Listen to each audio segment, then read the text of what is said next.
हिंदू आए हुए हैं, ये डिबेट करेंगे। हाँ जी, हिंदू, बताएँ क्या कहना चाहते हैं? Hello sir. नहीं सर, मैं हुँ, हुँ। डिबेट नहीं करूँगा, लेकिन मुझे बस 2-3 अच्छा, क्वेश्चन आपसे पूछना है। जी। ओके। सर एक्चुअली मैं भी शेड्यूल कास्ट कम्युनिटी से ही आता हूँ, लेकिन हुँ, हुँ। एक्चुअली सर मेरा भी पूरी तरह से ब्राह्मणीकरण हो चुका है। मतलब करा दिया गया था, ओके। जब तक कि मैंने हुँ, आपकी हुँ। मतलब वीडियोज़ और लाइव स्ट्रीम्स नहीं देखनी शुरू की थी। और हुँ, सर हुँ। मैं बताना चाहूँगा जैसे कि मैं जातिवाद का सर बचपन से शिकार हुआ हूँ और बहुत भीषण तरीके से। लेकिन ओके। फिर भी सर विडंबना देखिए कि जातिवाद का मैं शिकार भी हुआ और मैं उसी धर्म में इतना ज़्यादा मतलब कि लीन हो गया, जिसमें हम लोगों की प्रताड़ना की सारी स्टोरी लिखी हुई है। और कमाल की बात है ओके। सर कि हम लोगों को बाबा साहब के बारे में कुछ नहीं पता था। मम्मी कभी-कभार कहती थी, पापा तो नहीं थे मेरे, कि तुम्हारे पापा बहुत हुँ, ज़्यादा हुँ। बाबा साहब को मानते थे ये वो, और मैं गाली देता था उनको। आप सोचिए। तो मतलब कि धीरे-धीरे अब जैसे यूट्यूब आया तो बहुत सारे लोग आ गए, बहुत सारी चीज़ें होने लगीं, फिर आपका देखा मैंने। तो सर मतलब शुरू में तो ऐसा हुआ था कि मतलब आपके वीडियोज़ और बहुत सारे लोगों का मुझको लगता था ये सब क्या फालतू फंड की बातें कर रहे हैं।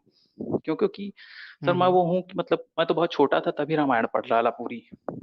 जैसे उसमें सब चरण दिए हुए हैं, पारायण 1 दिन में 1 करते-करते 28 दिन में मैंने किया, और पंडित जी आकर के हवन तपस्या करके, "अरे अभिषेक, तुमने तो यार कमाल कर दिया।"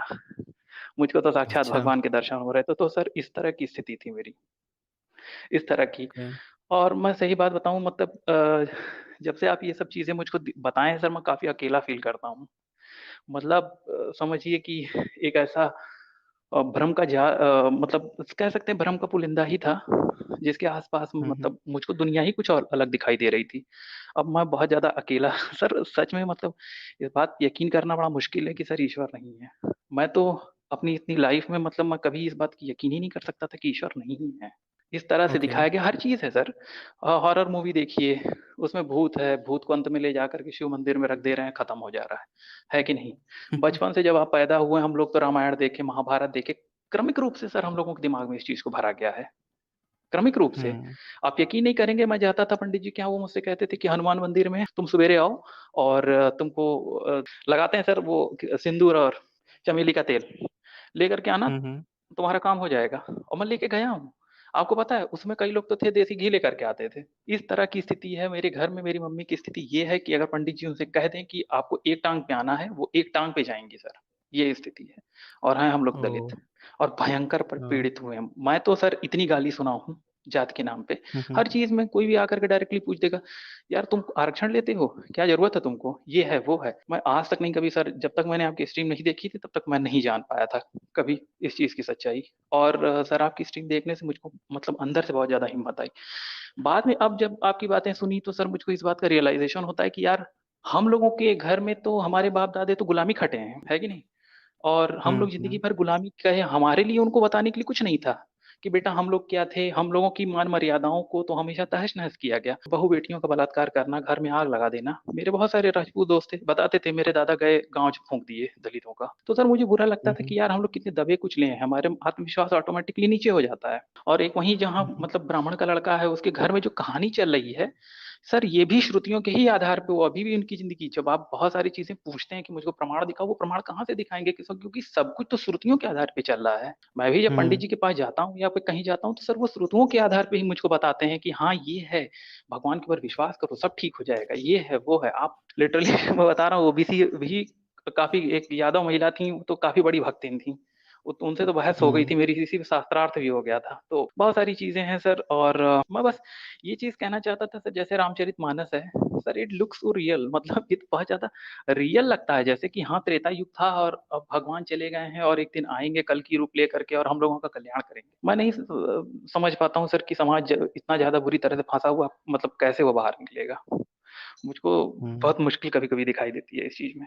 नहीं, अ, बहुत ज़्यादा जी, मुश्किल नहीं है, मुश्किल तो बहुत ज़्यादा नहीं है, लेकिन एक चीज़ आप ये समझिए कि जी। थोड़ा-सा कठिन है, लेकिन मुश्किल नहीं है क्योंकि आप ये देखें कि आपके सामने ये चीज़ देखने को मिल रही है कि लोग भी बहुत सारे आपको रेशनल लोग दिख रहे हैं। वो अलग बात है कि जो घरों की जो परंपराएँ हैं, वो चीज़ें जब तक सही वे में चेंज नहीं हो जाएँगी, तब तक थोड़ी-सी दिक्कतें लगती हैं। अभी क्या है कि लोग बाहर से रैशनैलिटी की तो बात कर रहे हैं, लेकिन जब तक घर जब होली आती है, दिवाली आती है या इस तरह के जितने भी ब्राह्मणवादी जो उस पर छाया डाल दी गई है, हालाँकि है उसका रूप जो है वो बौद्ध मार्गियों का है, दूसरा रूप है। लेकिन जो ब्राह्मणिकल तरीके से जो मनाने की परंपरा है, इसलिए लोग वो मनाने लगते हैं, तो रैशनैलिटी एक वर्चुअल रह जाता है या फिर घरों में वो करते हैं। तो इसीलिए लोगों को ऐसा लगता है कि यार ये तो बड़े ज़्यादा हैं।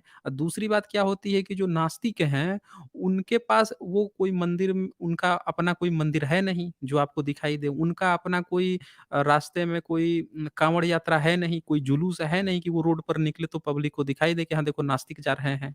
तो नास्तिक जी, अपने जी। घरों में कैद हैं, नास्तिक जो हैं वो अपने ऑफ़िस में कैद हैं, अपने दिनचर्या में व्यस्त हैं, तो इसीलिए वो भीड़ नहीं दिखाई देती। जब लेकिन आपके बगल में जब कोई हरे राम हरे कृष्ण करते दिखता है, जब ये जुलूस निकालते हैं, जब रोड पे ये लोग नमाज़ पढ़ते हुए पूरा रोड जाम कर देते हैं, तब ऐसा लगता है कि यार कितने मुस्लिम हैं, लोग कितने धार्मिक हैं, मंदिरों में ये देखो कितनी भीड़, कितने धार्मिक लोग हैं।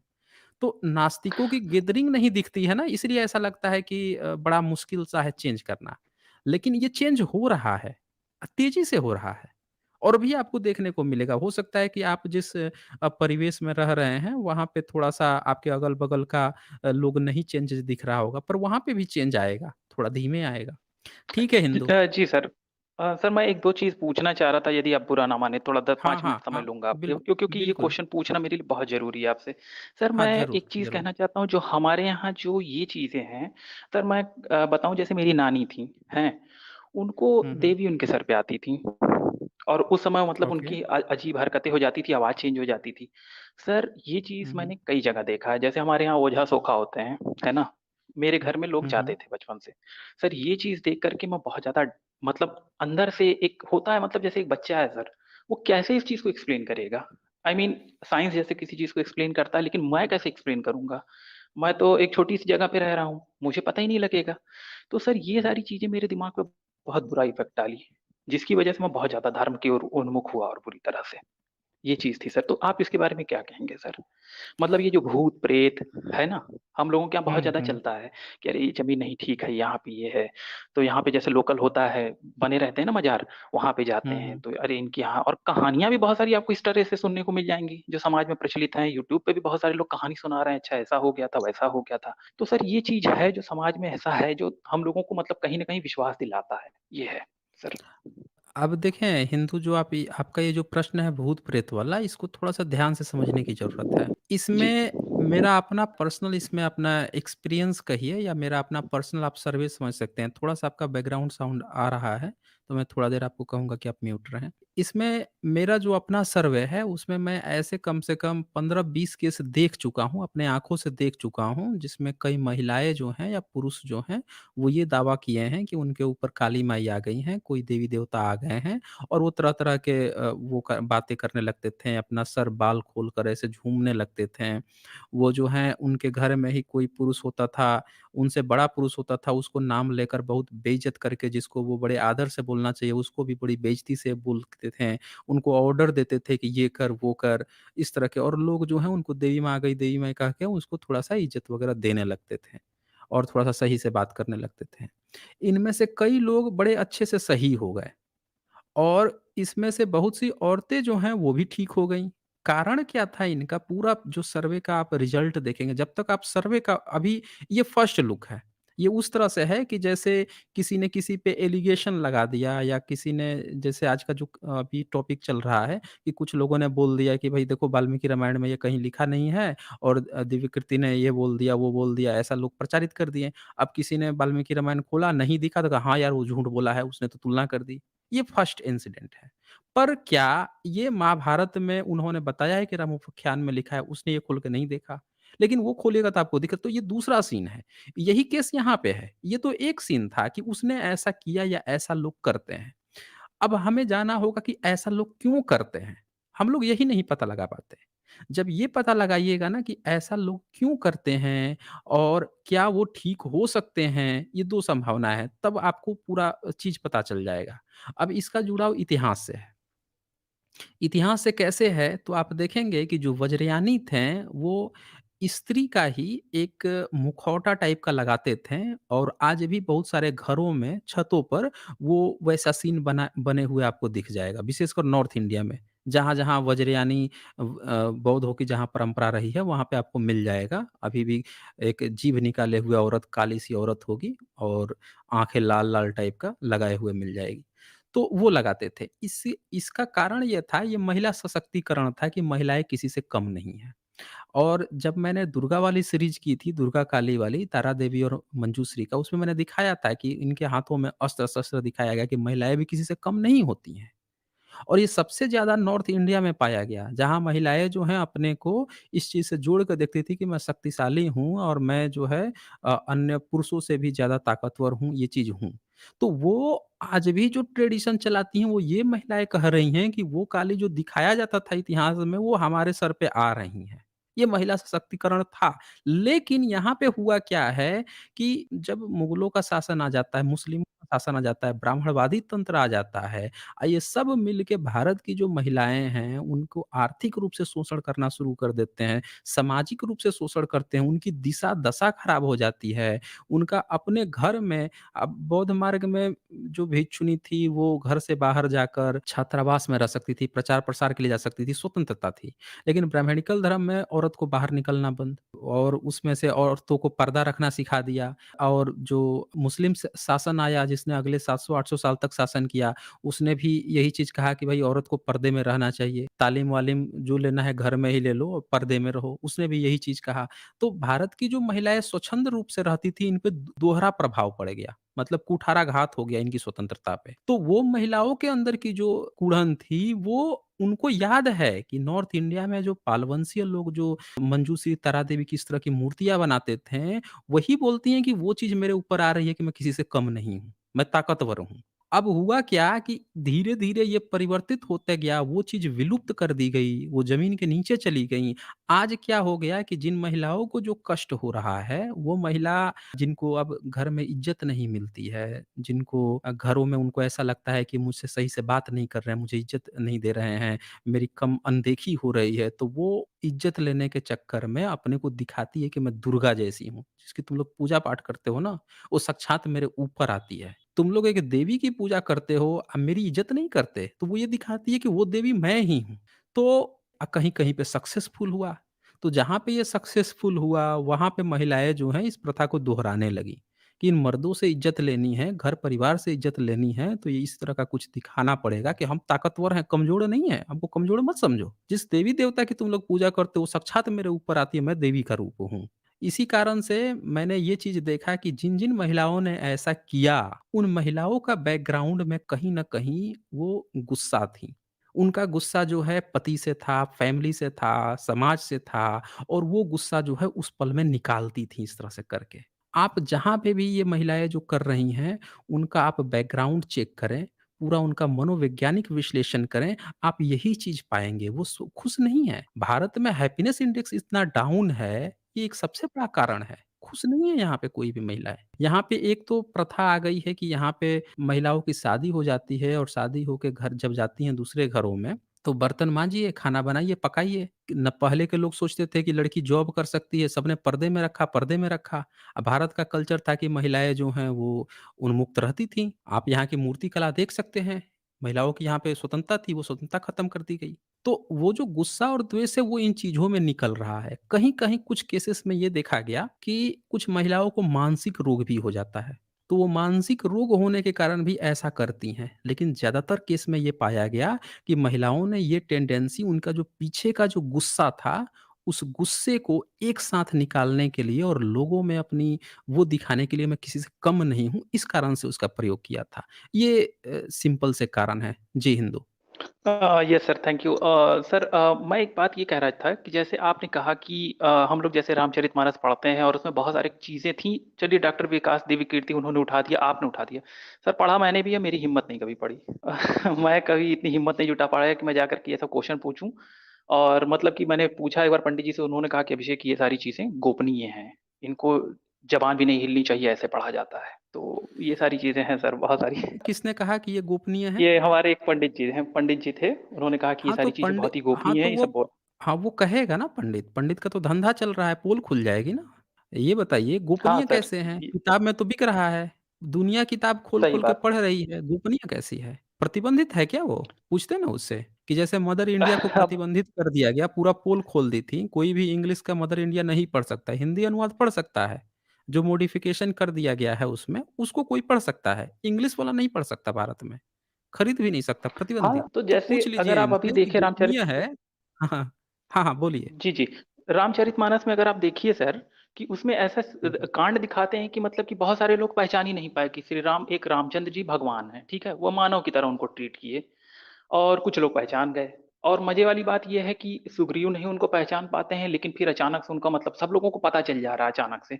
मतलब सर उसमें बहुत सारी कॉन्ट्रडिक्शन ऑटोमैटिकली है। लेकिन चूँकि हम लोग भक्ति के अंधे हैं, मतलब कि चूँकि दिख दिख मतलब तर्क नहीं है, तर्क मतलब ये एक सीरियल देख रहा था जिसमें भगवान कह रहे हैं कि तुम मुझको बुद्धि और उससे उपजी तर्क बुद्धि से अगर जानने की कोशिश करोगे तो मुझे नहीं जान पाओगे।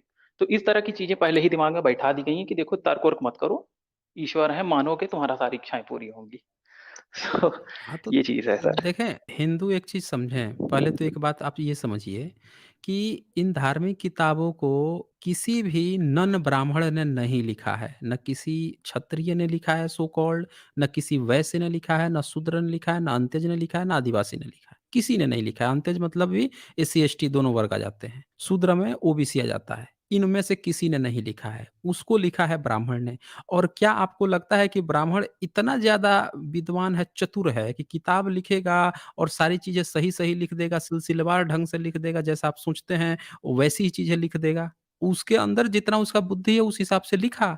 लिखा भी क्या, चोरी किया कहीं और से। कंट्रोवर्सी किसी किताब में कब आती है? जब आप कहीं दूसरी जगह से चोरी करते हो। जब हैरी पॉटर की जो मूल लेखिका है, जब वो अपनी किताब लिखेगी, तो उसको अपने किताब के हर किरदार का पता होगा। अब आपने जब जातक कथाओं से उसको चुराओगे, चुराकर अपना फ्लेवर डालोगे, तो ऑफ़ कोर्स किसी दूसरे की कृति है, उसकी मंशा क्या है, उसमें भाई-बहन को आप पत्नी बना दोगे, आप वो 12 वर्ष लिख रहा है वनवास आप 14 वर्ष कर दोगे, 9 वर्ष में सीता लक्ष्मण आ जाते हैं, लखन आ जाते हैं, आप उसको ज़बरदस्ती जो है रावण के पास पहुँचा दोगे। अंतिम 3 साल में ये दोनों घर आ गए यहाँ अंतिम 1 साल में ये रावण के यहाँ पहुँचा दिए ज़बरदस्ती।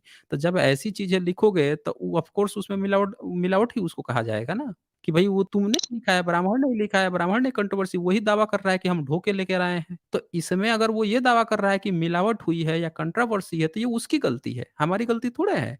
भारत के किसी भी ओबीसी, एससी, एसटी या गैर ब्राह्मण की ये गलती नहीं है, ये ब्राह्मण की शुद्ध गलती है, उठा के किताब मुँह पर मार दीजिए उसके।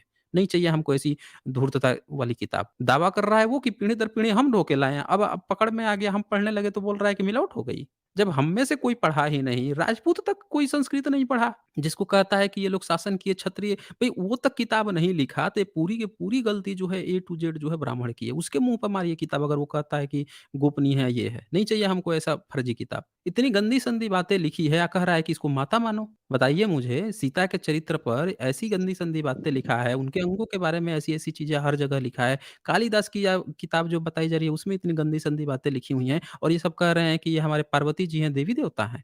किताब के नायकों को जिनके बारे में ये गंदी-संदी इसके पूर्वज लिखा करते थे, आज हम लोग कितने बेवकूफ़ हैं। इनके काल्पनिक पात्र जो है, नायक जो है, इनके कथा कहानियों का जो नायक है, उसको कह रहा है कि इसको तुम लोग हमारा देवी-देवता मान लो। भई जिसका इतिहास नहीं होता है ना, वो कथा कहानियों में अपना इतिहास खोजता है। जब हमारे पास अपना अ इतिहास है ऑलरेडी, तो हम क्यों मानेंगे इनके कथा कहानी को? अच्छा सर हिंदू मतलब एक मैं बात इसके लिए और आपको बताइए थैंक्स मुझे। कहूँगा। जी, जी बताएँ। थैंक्स कहिए लेकिन एक पूछिए। चीज़ मुझे ये बताइए कि आपने हिंदू क्यों जी। लिखा है? सर क्योंकि मैं अभी भी इससे पीछा नहीं छुड़ा पा रहा हूँ। आप यकीन नहीं करेंगे सर, मैं 8 पुराण पढ़ चुका हुँ, हूँ। मैं कई बार गीता पढ़ा हूँ, कई ओके। बार रामचरितमानस पढ़ा हूँ, आप नहीं जानते हैं सर। मतलब मेरा तो आपने कहा उठना-बैठना कि हो आप गया है, एससी जो वर्ग पंडित से पंडित के आप कह पुजारी रहे हैं हैं। कि सब स्वीकार भी करिए। आप कह जी, रहे हैं कि आप जी एससी सर, वर्ग से मैं आते इतना हैं। ज़्यादा मतलब हुँ, हुँ। क्योंकि सर मैं फाइनेंशियली हम लोग बहुत ज़्यादा मजबूत हैं। और हम लोगों का नहीं तो मतलब कि अब फाइनेंशियली सर आप ऑब्वियस सी आप बात कब है, से मजबूत हुए हैं? कब से मजबूत हुए हैं फाइनेंशियली? जब मैं पढ़ लिख लिया, मेरी मम्मी भी जॉब करती हैं और प प फैमिली में कई लोग जॉब में हैं। तो सर देखिए, बात ये होती है कि जब तो इंसान के आप पास पैसा आ ब्राह्मणवादी जाता बन तो गए। वो मेरी मतलब आप मम्मी ये कह रहे मतलब हैं ये कि मेरे आप घर में ऐसा था। हाँ, ये ऐसा अच्छा, हुआ तो सर, आप बिल्कुल ऐसा हुआ। आपको ऐसा नहीं लगता है कि जो सुविधाएँ आपको मिली या आप जो गवर्नमेंट में गए या जैसे भी गए, वो बाबा साहब या उनके प्रयासों के कारण गए, हाँ, आपको ऐसा नहीं बिल्कुल, लगता? बिल्कुल। बिल्कुल सर, मैं तो जब उनके पिछले कारण गए 3-4 तो दिन फिर से आप सोच रहा हूँ। Okay, okay. तो फिर बाबा साहब का रास्ता आपने क्यों नहीं चूज़ किया? बाबा सर साहब ने भी तो मुझको 22 पता ही प्रतिज्ञाएँ नहीं ली, था ना। उन्होंने भी तो कुछ चीज़ें अच्छा आपको नहीं सर पता था? आप नहीं जानते हैं, आप ये नहीं जानते हैं। आप सोच रहे हैं कि यहाँ पे सभी लोगों को ये बात पता थी, सर बहुत सारे लोग हैं जिनको पता तक नहीं है ये सारी बातें। बाबा साहब ओके। क्या करके गए थे सर, मैं अभी मूवी उनकी देख रहा था, मेरी आंख से आंसू आ गया कि मतलब पहली बार मुझको लगा कि हाँ यार, जीवन में मतलब कोई इंसान कैसे कैसे आगे जाता है। मतलब अगर आप बाबा साहब से प्रेरणा नहीं ले पा रहे, फर्जी की कहानियों से प्रेरणा मैं ले रहा था सर। और यही वो था ओके। कि लाइफ में मुझको हमेशा कुछ ना कुछ लगता था कि यार कुछ सही नहीं है, कुछ गड़बड़ है। कपोल कल्पित कल्पनाओं से सर कहाँ तक आप कोई इंसान सीखेगा। जब आपके थे, अगर वो ना होते तो सर हम लोग तो झाड़ू लगा रहे होते कहीं। और ये बात मैं हुँ, कई लोगों हुँ। से कहा हूँ, सब लोग ये एक्सेप्ट करते हैं। मैं कहीं ना देखें होता, लेकिन सर आप बताइए, ये मेरी भी तो मजबूरी है। मुझको बताएगा नहीं, कौन? नहीं, अब देखें देखें कोई बात नहीं, जो हुआ सो हुआ। पर अब आप जान चुके हैं ना सच्चाई को, अब तो आप जान जी, चुके हैं, जी, अब बाबा जी, साहब जी। को भी जान चुके हैं, तो आगे आप क्या सोचते हैं? आगे आप किस तरह का डिसीज़न लेंगे? सर मैं तो अरुंधति राय की आज एक बुक पढ़ रहा था, अ डॉक्टर और एक अ सेंट। हाँ, एक था उसमें जो संत हाँ, पहली एक था संत, 2-3, एक था डॉक्टर। हाँ, 2-3 पन्ने की जो पहली कहानी है, जो कि आप अगर आप मलाला यूसुफ़जई को और एक और जो महिला जिसकी बारे में जो महाराष्ट्र में जिसको मॉब लिंचिंग हो गई, उस महिला को, दलित महिला थी जिसने ज़मीन खेत जोत रही थी। सर मतलब मैं सुबेरे हुँ, से मतलब खाली मेरे दिमाग में वही चल रही है, और शायद मैं वो बुक को तुरंत पढ़ूँगा पूरी, और फिर मैं बाबा साहब हुँ, की हुँ, सारी बुक्स को पढ़ूँगा। क्योंकि सर जब मैं अपनी हिस्ट्री ही नहीं जानूँगा सबसे, तो मैं करूँगा क्या? मैं तो जाके कहीं ड्रग्स लेने लगूँगा, कहीं दारू पी कर के गिरने लगूँगा ना। मैं अपनी लाइफ़ का हुँ, मीनिंग ही हुँ। नहीं समझूँगा। क्योंकि भाई हम लोगों का काम ये है कि अगर पढ़ लिए तो हम समाज के और लोगों को भी जागरूक करें। एक्चुअली ड्यूटी तो यही बिल्कुल, बनती है, क्योंकि बिल्कुल। भाई बहुत देखें, बड़ा बाबा बस साहब ने जो एक ऐसा। एक चीज़ बस जी, याद रखिएगा कि बाबा साहब के ही कारण आपने कहा ना कि आप धन से सक्षम हो गए हैं, जी, तो जी, वो बाबा साहब के कारण हुए हैं, तो बाबा साहब ने जो पाथ चुना था, मेरे ख़्याल से उस पर आप फ़ोकस कीजिए और आपके जितने भी प्रश्न हैं, जो भी प्रश्न हैं, मेरे ख़्याल से जो आपने कहा कि आप बाबा साहब की किताबें पढ़ेंगे, वो एक बार पढ़ें। और अब जी, तक जी, जो हुआ, जी। कोई बात नहीं, आपने कहा कि नहीं जानकारी थी, किसी ने नहीं बताया, तो ठीक है, कोई बात नहीं है। आगे से जो है मुझे मेरे ख़्याल से आप इस पर निर्णय लेंगे कि आगे अब आपको क्या करना है। तो आज जो है ऑब्वियस सी ये बात है सर, यही ऑब्वियस। हाँ, हाँ, ठीक है, तो फिर और सर मैं आज के आपसे लिए एक इतना ही। रिक्वेस्ट करूँगा कि सर आप हाँ, ये जो सुपर स्टिकर सर मैं भेज नहीं पाता हूँ आपको, तो अगर सर आप अपना ओके, पेटीएम या गूगल पे भी लगा दिया करिए, सो मतलब हम लोग मदद करें सर। आप हम लोगों के लिए बहुत कुछ कर रहे हैं, और मैं मतलब ऐसे तो भाई ऐसे कहना ठीक नहीं है, लेकिन मैं चाहता हूँ कि आप इस जर्नी में आगे बढ़ते रहिए। और मैं चाहता हूँ कि सर मतलब हो लोगों के सामने सच आना चाहिए। मेरा ये मानना है। लोगों को जानना चाहिए कि ओके। उनकी हिस्ट्री क्या है, ओ उनके ऊपर कितना ओके, अत्याचार ओके किया गया हिंदू है। ओके हि okay sir, okay. Thank you. देखें थैंक एक यू सर। एक चीज़ जो ओके, आपने या। कहा गूगल पे और जो भी कहा आपने, मैं एक चीज़ बता दूँ कि मैं डायरेक्ट अकाउंट में कोई भी पेमेंट ना आज तक लिया हूँ ना आगे कोई भी इस तरह की चीज़ करूँगा। ये देखें ये सही भी नहीं है, डायरेक्ट कोई पेमेंट लेनी भी नहीं चाहिए। यहाँ पे यूट्यूब की ये पॉलिसी है या फिर पैट्रियन का पेज है, जो साथी उस पर मेंबरशिप लेते हैं या सपोर्ट कर सकते हैं, उन्हीं माध्यम से जो सपोर्ट दे सकते हैं, वो दे सकते हैं। अन्यथा लोग वीडियो को शेयर करते रहें और इसको प्रचार-प्रसार करते रहें। ठीक है जी, जी हिंदू, सर, बिल्कुल, ओके। बिल्कुल। Okay sir, thank you sir, bye. हाँ, ओके। हुँ।